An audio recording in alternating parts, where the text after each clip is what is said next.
आ जाते हैं, पहना जाते हैं। इसका काम सिर्फ़ और सिर्फ़ एक ही है, वो तुम्हारी परिस्थितियों को नहीं बदलेगा। परिस्थितियों को बदलने वाली आ सकती है, क्योंकि हर इंसान का अपना अलग-अलग व्यक्तित्व है। हर इंसान अपनी जगह पे फ्रीडम है। भगवान को सूर्य, प्रकाश, धरती, आकाश सब कुछ देना था, तुम्हें दे दिया। उसमें किसी से भेदभाव नहीं किया। तुम्हें भी ज़मीन दे दिया, तुम्हें भी साँस लेने की आज़ादी दे दी, तुम्हें भी चेतना दे दिया, तुम्हें भी आँख दी, कान दी, नाक दी, सब कुछ दिया। तुम्हें भी जंगल दिया, पहाड़ दिया, सब चीज़ें दे दिया। परमात्मा ने सब दे दिया। परमात्मा ने किसी के साथ भेदभाव नहीं किया। भेदभाव किसने किया? समाज ने। किसी के पास ज़्यादा धन है, किसी के पास कम धन है, कोई शूद्र में है, कोई वर्ण में है, कोई वैश्य में है, कोई ब्राह्मण में है, किसी के पास शिक्षा ज़्यादा है, किसी के पास बुद्धि ज़्यादा है। ये सब चीज़ों में बाँट दी किसने? समाज ने। और समाज की रचना किसने की? तुम ही ने की।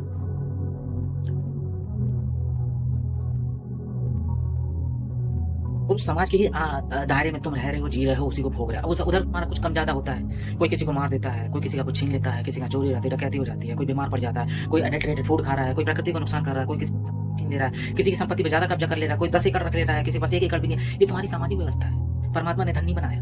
परमात्मा ने नहीं कहा कि तुम इतने एकड़ में रहना। नहीं तो अगर उसको इतनी चिंता होती तो जब वो तुम्हें पैदा करता तो पीछे एक ठप्पा लगा के भेज देता कि भैया इसको 10 एकड़ दे देना।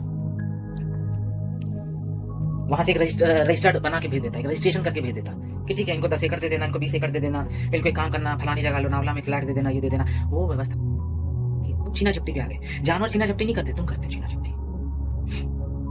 ये तुम्हारा स्वभाव है जो कि आया जानवरों से है, लेकिन बहुत ज्यादा इसी के तो ऊपर निकलना है, इसी के तो पार करना है। समाज की व्यवस्था इसलिए है ताकि तुम अपने आप को सुरक्षित रख सको, अपने शरीर को सुरक्षित रख सको। जब तुम अपने शरीर को सुरक्षित रखोगे, आक्रमणों से अपनी सुरक्षा रखोगे। बाहर कोई देश बम बनाता है तो तुम्हें भी बनाना पड़ता है अपनी सुरक्षा के लिए। भारत बनाता है बम, परमाणु बम। भारत हिंसा का समर्थक नहीं है, अहिंसक है, लेकिन वो फिर भी अपनी सेफ्टी के लिए बनाता है। मिसाइल्स बनाता है, परमाणु बम बनाता है, हर चीज बनाता है ताकि दूसरा देश शांत रहे। लेकिन दूसरे से तो सुरक्षा चाहिए। अब तुम जंगल में बैठे हो, जंगल के बाहर खड़े हो, तो शेर आके तो तुम पे आक्रमण करेगा, तो तुम्हें घर तो बनाना पड़ेगा, आग तो जलानी पड़ेगी ताकि शेर कम से कम। इसलिए परमात्मा ने तुम्हें जितनी फ्रीडम दी है, तुम्हें जितना अहंकार दिया, स्वयं को बचाने के लिए दिया। रोटी, कपड़ा, मकान यदि तुम्हारे पास है तो तुम्हारी पूर्णता अपने आप में पर्याप्त हो चुकी है। उसके ऊपर की कोई व्यवस्था नहीं है। जो तुम विकास कर रहे हो, तुम देख रहे हो 100 में से 70% विकास जो है वो तुम्हारे आणविक क्षेत्रों में चलता है।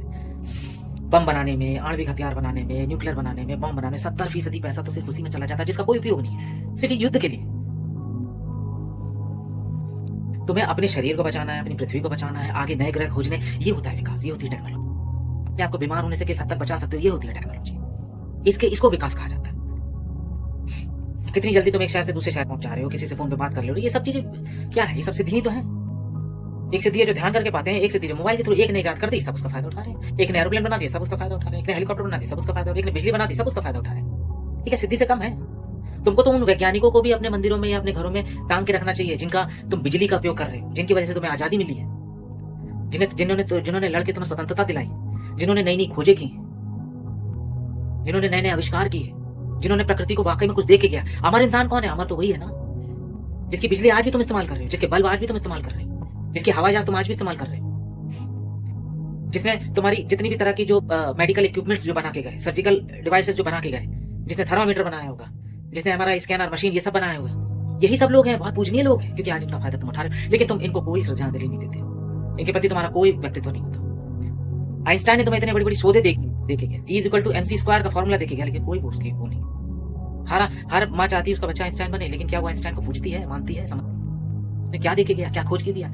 आज जो टेक्नोलॉजी विकसित हुई है, जो प्रकृति के गुण रहस्यों को जाना गया है, अपनाया गया है, या वैज्ञानिक पद्धतियां जो बढ़ी हैं, वही तो आज तुम्हारे जीवन का आधार बनी है। वरना तुम अब तक तो ऐसे ही खत्म हो जाते।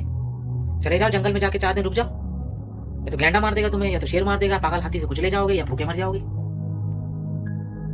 धन्यवाद करूं उन वैज्ञानिकों का जिसने अपनी अनूठी खोजें, अपना दिन रात एक एक करके, अपने जिंदगी को एक किसी मुकाम पे छोड़ के, बर्बाद करके, हटा के तुम्हें कुछ सिद्धांत देके गए। इस जिंदगी को पूरी तरह झोंक दिया, मेहनत में झोंक दिया तुम्हारे लिए, लेकिन तुम्हारा उनके प्रति कोई ईमानदारी। तुम्हें तो बस याद करना है मुगल में कौन थे, हुमायूं कौन था, अकबर कौन था, औरंगजेब कौन था। तुम उनके बारे में ज्यादा सुनना चाहते हो, ज्यादा समझना चाहते हो। तुम्हें भीष्म के बारे में ज्यादा जानना है, दुर्योधन के बारे में ज्यादा जानना है, कुंती के कितने पुत्र थे, नाजायज थे, अच्छे थे, पुराने थे, बड़े थे, उनके बारे में ज्यादा जानना है। सबरी ने जूठे बेर खाए, तो वो जूठे बेर राम जी ने क्यों खा लिए? अरे भाई क्यों खा लिए? भूख लगी होगी तो खा लिए।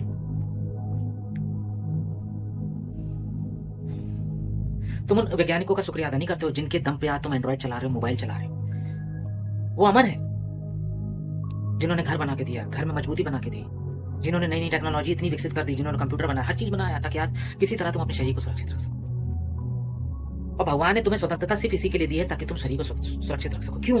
यदि शरीर सुरक्षित रहेगा, स्वस्थ रहेगा, तभी तो वो आत्मचिंतन कर पाएगा, तभी तो परमात्मा द्वार पे चला जाएगा, तभी तो अपनी पूर्णता को प्राप्त करेगा, तभी तो उसकी खिलावट बढ़ेगी। और ये हक तो उसने सबको दिया है, इसलिए हर जानवर को उसका एक अधिकार दे रखा है। शेर को उसका अपना अलग हथियार है कि उसके पंजे हैं, नाखून है, उसके दांत हैं, उसका गुर्राहट है। हाथी की अपनी अलग ताकत है, हिरण की अपनी चाल है, तेज है, रफ्तार है। खरगोश को अपना बचाने का सियाही आती है, उसका अपना अलग है, सांप का अलग है, नेवले का अलग है। सबको हथियार देके भेजा है ताकि तुम अपनी सुरक्षा के लिए स्वतंत्र हो। और इस पृथ्वी पर सबसे ज्यादा सुरक्षित इंसान मनुष्य है, लेकिन सबसे ज्यादा भटका हुआ इंसान भी मनुष्य है। वो उससे ऊपर जा नहीं पा रहा है। तो तुम्हारे ज्योतिषाचार्य जो है वो क्या करते हैं? यही तो करते हैं, वो तुम्हारे आगे की भविष्य की स्थितियां देख लेते हैं, गणना कर लेते हैं। ये हो सकता है इस दिन नहीं मरेगा, मरने की पूरी संभावना बनी रहेगी। फिर वो तुम्हें एक लेखा जोखा बनाएंगे, फिर उसमें तुम्हें वो डराएंगे, तुम डर जाओगे। वो कुछ तुम्हारे पास्ट के बारे में भी बता देंगे, तुम बोलोगे बात तो सही है, सारी चीज है, यही चीज हुई थी मेरे साथ, उस समय भी यही चीज हुई थी, इसने बोला था, इनमें तो लिखा है कि मेरी फलाने फलाने टाइम पे शादी टूट जाएगी, फलाने फलाने टाइम पे मेरी पत्नी का मृत्यु हो गया। ये सारी चीजें बिल्कुल सही जा रही है। फिर अब जब वो भविष्य के बारे में तुमसे बोलेगा कि सुनो अब भविष्य में फलाने फलाने दिन तुम्हारे साथ ये हादसा होने वाला है, और अगर इस हादसे को टालना है तो पूजा करवानी पड़ेगी। तो पूजा का एक लंबा ब्यौरा। फिर वो आजकल ऑनलाइन पूजा भी चलती है। ये तो मेरे लिए बड़ी ताज्जुब की बात है जो ऑनलाइन पूजा करवाते हैं कि आप यहाँ 40,000 भेज दीजिए, 30,000 भेज दीजिए, हम यहीं बैठ के यहाँ पे पूजा का पाठ कराएंगे। तो वही बात हो गई, भूख तुम्हें लगी है, खा कोई और रहा है। सेक्स का मजा तुम्हें लेना है, तुम अपनी पत्नी के साथ संभोग करने में जो सुख प्राप्त करना, लेकिन वो दूसरा आके तुम्हारी पत्नी के साथ संभोग करके बोल रहा हाँ तुमने संभोग कर लिया। प्रेम तुम्हें करना है, उसकी ऊर्जा तुम्हें जीनी है, लेकिन कोई और आके तुम्हारी प्रेमिका के साथ गुलछले उड़ा रहा है, तो तुम कह रहे हो ठीक है, क्या बचकाने में लगे हो। जब तुम्हारे सारे ज्योतिष शास्त्री बोलते हैं कि हर ग्रह का एक देवी है या देवता है, या वो ग्रह स्वयं एक देवी है, देवता है, और उसी की कृपा से सब कुछ होगा, तो फिर ये उपायों की जरूरत क्या है? लेकिन क्या होता है मैं तुम्हें बताता हूँ उपायों का विज्ञान। उपायों के कारण क्या होता है कि जब तुम कोई उपाय करते हो तो वो कहीं ना कहीं जाने अनजाने रूप में तुम्हारे अंदर का भाव शरीर को साफ करता है। अब तुम्हारा यदि राहु खराब है तो राहु अस्त व्यस्तता बर्दाश्त नहीं करता, तुम्हारा शनि खराब है तो वो किसी तरह का झूठ छल कपट बर्दाश्त नहीं करता। तो उन उपायों द्वारा किसी तरीके से जो तुम्हारे अंदर जो प्रवृत्ति बैठी है झूठ छल कपट करने की, तो तुमसे कुछ ऐसे टोटके कराए जाएंगे ताकि किसी तरह से जो झूठ छल कपट जो तुम बहुत ज्यादा कर रहे हो ना, उसमें थोड़ी शांति आ जाए। तुम्हें कोई जेम्स स्टोन्स पहना जाएगा ताकि जो तुम्हारे अंदर बहुत गुस्सा, अब जैसे कई लोगों को होता है बहुत ज्यादा गुस्सा आता है, बहुत ज्यादा, तो उसको हम पहना देते हैं मोती। मोती क्या पहना रहा है? मोती का काम क्या है, जरा इस चीज को समझना। जो तुम्हारी तरंगे हैं जो बहुत ज्यादा गुस्सा करने की, तो मोती उसके अपोजिट में काम करता है, वो उन तरंगों को शांत कर देता है। वो जरूरत से ज्यादा बढ़ गई है तो उसे रिलैक्स करता है। अब जैसे कहीं बहुत ज्यादा आग लग रही है तो तुम क्या करते हो, थोड़ा सा पानी आसपास में डाल देते हो, गीली सतह बना देते हो कि इसके पार ना जाए। अब तुम्हारे अंदर बहुत ज्यादा क्रोध उत्पन्न हो रहा है तो मोती क्या करता है, वो ठंडा करता है। क्रोध मतलब अग्नि, मोती मतलब ठंडक, चंद्रमा का प्रतीक, कि किसी तरह तुम्हारे अंदर ठंडक पैदा हो जाए। हो सकता है मेरी गणना तुम्हें गलत भी बता रहा हूँ, हो सकता है, लेकिन होता यही है। अगर तुम उसे बहुत ध्यान से पढ़ो, देखो, समझो, सारी गणित अगर निकालोगे तो क्या आता, हर हाल में तुम्हारे स्वभाव को बदलने की ही तैयारी होती है। चाहे तुम पीपल के वृक्ष के नीचे जाओ, चाहे तुम छोटी छोटी चीजों को मैनेज करो। मैं तुमसे कहता हूं अगर तुम्हें अपना ग्रह वाकई मस्त अच्छा रखना है, साफ सुथरा रखना है, बिना किसी उपाय के, बिना किसी तरीके से, बिना किसी फॉर्म के, बिना किसी जेमस्टोन के, कुछ भी है तो कुछ मत करो, अपने भाव शरीर को शुद्ध करना शुरू कर दो, अपने आसपास की परिस्थितियों को शुद्ध करना शुरू कर दो, अपना आचरण शुद्ध कर दो, बस और कुछ नहीं करना है। इसीलिए सत्य की इतनी महत्वता है। अब जैसे कहीं कुछ फैला हुआ है तो उसे समेट के रख दो। गलत जगह पे चप्पल पहन के मत जाओ। चप्पल की जो जगह है चप्पल पे रखे रहते, लोहे की जो जगह है लोहे में, कबाड़ की जो जगह है कबाड़ पे रहते, कबाड़ की जगह को लाके अपने डाइनिंग रूम में बनाओ। खाना खाने की जो डाइनिंग रूम में जगह है जो उसकी व्यवस्था बनाई वहीं खाओ। मतलब अव्यवस्था में मत जाओ, मेरा बात समझ लो। अगर कपड़े हैं पुराने हैं कोई बात नहीं, धो के पहनो, साफ पहनो, फटे हैं तो सिल लो, नहीं तो नए पहन लो। सवाल ये नहीं है कि तुम कितने ब्रांडेड पहनते हो, सवाल ये है कि तुम क्या व्यवस्थित पहन रहे हो। जूते फटे पुराने कचरे पचे टाइप के हैं, नहीं, उसे या तो सिल लो या उसे बनवा लो या रिपेयर कर लो, या हो सके 100-200 के जो भी आते हो नए जूते ले लो। मतलब अव्यवस्था में मत जियो। तुमने देखा भिखारियों के साथ क्या होता है या गरीब लोगों के साथ क्या होता है, उनकी पूरी जिंदगी अव्यवस्थित रहती है। उनका घर मकान दुकान सब कुछ कचड़े भाव में पड़ा होता है, वो नहाते भी नहीं है, नहा भी नहीं पाते क्योंकि उनका व्यवस्था नहीं रहती है। अब वो उस स्थिति में पहुंच गए, तुम भी पहुंच जाओगे। तो जो भी चीज तुम्हारे आसपास या तुम्हारे वातावरण में, तुम्हारे कमरे में, जहां भी तुम्हें जो भी चीज अव्यवस्थित दिखे उसे तक्षण ठीक कर दो। तुम ट्रेन में जाते हो और जब वहां मूतते हो, जो तुम्हारा वहां जो बाथरूम बना होता है ट्रेन में, जब वहां जो जाके तुम सुसु करते हो, टॉयलेट करते हो, तो तुम फ्लश नहीं चलाते, पानी नहीं चलाते, गंदगी करके आ रहे हो। तुम सोचते हो कोई नहीं देख रहा, नहीं, तुम गलत हो। तुम वहां पे अपना राहु खराब कर रहे हो। तुम जो पानी को जरूरत से ज्यादा बहाते हो, खराब करते हो, बेकार कर देते हो, पानी को गंदा कर देते हो, जरूरत से ज्यादा उसका इस्तेमाल करते हो, जरूरत भी नहीं होता है, तो तुम क्या कर रहे हो, तुम कहीं ना कहीं पानी से संबंधित उस चंद्रमा को खराब कर रहे हो। वो खराब हो रहा है। तुम ये मत समझना कोई देख रहा है नहीं देख रहा उससे फर्क नहीं पड़ता, लेकिन तुम्हारे अंदर का चंद्रमा, क्योंकि पानी की भी अपनी तरंग है, वो भी रिकॉग्नाइज करती है, वो भी जब बहती है खराब होती है, जब उसका मिसयूज होता है तो उसका भी अपना एक भाव शरीर उत्पन्न होता है। तुम्हारे भाव शरीर उस भाव शरीर के द्वारा खराब कर रहा है उसको, तो तुम्हारा चंद्र खराब होता है। तो तुम अपने आसपास की जितनी भी चीजें हैं बस उन्हें व्यवस्थित रखो। गाली गलौज मत करो, निंदा मत करो, किसी से जलन भाव मत रखो, किसी से बदला मत लो, किसी से लड़ाई तू तबे मत करो, जबरदस्ती शराब मत पियो, मांस मत खाओ, ये सब आप प्राकृतिक है। जहां रहते हो, जहां बैठे हो, कम से कम उस जगह को साफ रखो, साफ सफाई से रहो। जब तुम इन चीजों को तो तुम्हारे जो पंडित हैं या पुजारी हैं वो सब क्या करते हैं, गाय दिख गई है तो गाय को तुमने रोटी खिला दी। जानवरों को मारो मत, उनको प्रेम दो। तुम्ही ने उनका घर छीन रखा है तो तुम्हारा भी हक बनता है कि तुमने उनका भी हक बनता है कि वो तुमसे खाना ले। आज जंगल इतनी तेजी से कटते जा रहे हैं तो बंदर यहाँ वहां घूम रहे हैं, वो भी बेचारे क्या करें। तुम्ही ने उनका घर छीन लिया, तुमने वहां प्लॉटिंग कर ली, प्लॉट बना लिया, ये बना लिया, वो बना लिया। ये सब क्या है? ये सब तुम अपने भूमि तत्व को खराब कर रहे हो।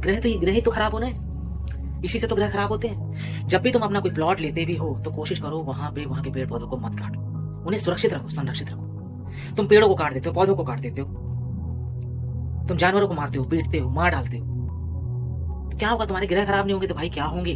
जरा समझो। एक व्यवस्था का नाम है, प्रकृति सिर्फ व्यवस्था से चलती है। इसलिए जो जितने भी तुम्हारे अवतार आए उन्होंने सिर्फ तुम्हें व्यवस्था के बारे में बताया। उन्होंने बोला व्यवस्था व्यवस्थित होकर रहो, क्योंकि पाप पुण्य तो कभी खत्म नहीं हो सकते, सही गलत तो कभी खत्म नहीं हो सकते, कुछ हो ही नहीं सकता इसका। इसलिए हर युग में वो आके तुम्हें समझाइश दे के जाते हैं, समझा के जाते हैं कि देखो बेटा ऐसे रहो, इस तरीके से रहो, ये नियम है, ये कायदा है, इस तरीके से करो। तुम बिजली का जब प्रयोग करते हो, गलत तरीके से जब प्रयोग करते हो उस बिजली का, तो ये मत समझना कि वो बिजली तुम्हें देख नहीं रही। वो अग्नि का स्वरूप है, तुम्हारा अग्नि तत्व खराब हो रहा है, तुम्हारा सूर्य भी खराब होगा उसमें, तुम्हारा मंगल भी खराब होगा, तुम्हारा तेज, तुम्हारी एनर्जी, ये चीजें भी खराब होगी। इसलिए ये मत सोचो कि तुम बिजली चला रहे हो, किसी और के घर में जा रहे हो, वहां खूब बिजली धक्का पेल रहे हो और सोच रहे हो कि हाँ यहाँ तो कोई नहीं दिख रहा। नहीं, तुम्हारा भाव शरीर खराब होता है उससे, क्योंकि तुम्हारी अंदर की आत्मा तो बोल रही है ना, भलाई तुम्हें सुनाई ना दे रहा हो, पर वो तो कह रही है ना तुम गलत कर रहे हो, तुमने फ्लश चालू नहीं किया, तुमने गलत किया, तुमने उसको मारा, उसके साथ छल कपट की, तुमने गलत किया। ये तुम्हारे भाव शरीर की तरंगें खराब हो रही है। ये एक दिन में, एक बार में खराब नहीं होती है, निरंतर होते होते एक दिन वो मजबूत हो जाती है। वही जो दिमागी बुखार की मैंने तुमसे बात की, वो दिमागी बुखार की तरह आ जाती है, दिमाग में पूरी तरह बुखार चढ़ जाता है और एक दिन ऐसा होता है कि वो ग्रह इतना प्रबल हो जाता है कि तुम्हें विनाश कर देता है। तो जो ज्योतिष वाले क्या होता है कि तुमसे बोल देंगे हम अलग से पूजा करा देंगे, तुम एक काम करना। अच्छा, वो तुम्हें इतने लंबे लंबे उपाय बताएंगे, इतने लंबे लंबे होता है कि तुम्हारी वैसी सुन के हालत खराब हो जाएगी। अरे भाई इतना लंबे लंबे उपाय, तो तुमसे बोलेंगे ठीक है हमसे पूजा करा दो, या ये करा लो, वो करा लो।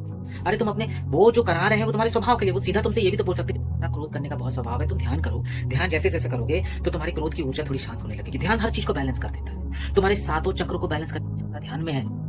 कोई भी ज्योतिष शास्त्री जो है तुम्हारी परिस्थितियों को नहीं बदल सकता, कोई उपाय तुम्हारी परिस्थितियों को नहीं बदल सकता। परिस्थितियों को बदलने का मतलब है कि वो पूरे ग्रहों को बदलते। और ग्रह के आगे पृथ्वी है कितनी सी, जुपिटर के आगे कितनी सी पृथ्वी है, सूर्य के आगे पृथ्वी कितनी सी है, और तुम चले हो कि पूरी सूर्य को बदल दोगे, बुध को बदल दोगे, मंगल को बदल दोगे। नहीं, वो अपनी जगह सही से काम कर रहे हैं। उनका काम क्या है? इस पृथ्वी को संरक्षित करना। ये पृथ्वी पैदा ही उन्हीं से हुई है, कोई उसका भाई है, कोई उसकी बहन है, या यूं कह लो सब एक ही है, सब एक ही माँ बाप की संतान है।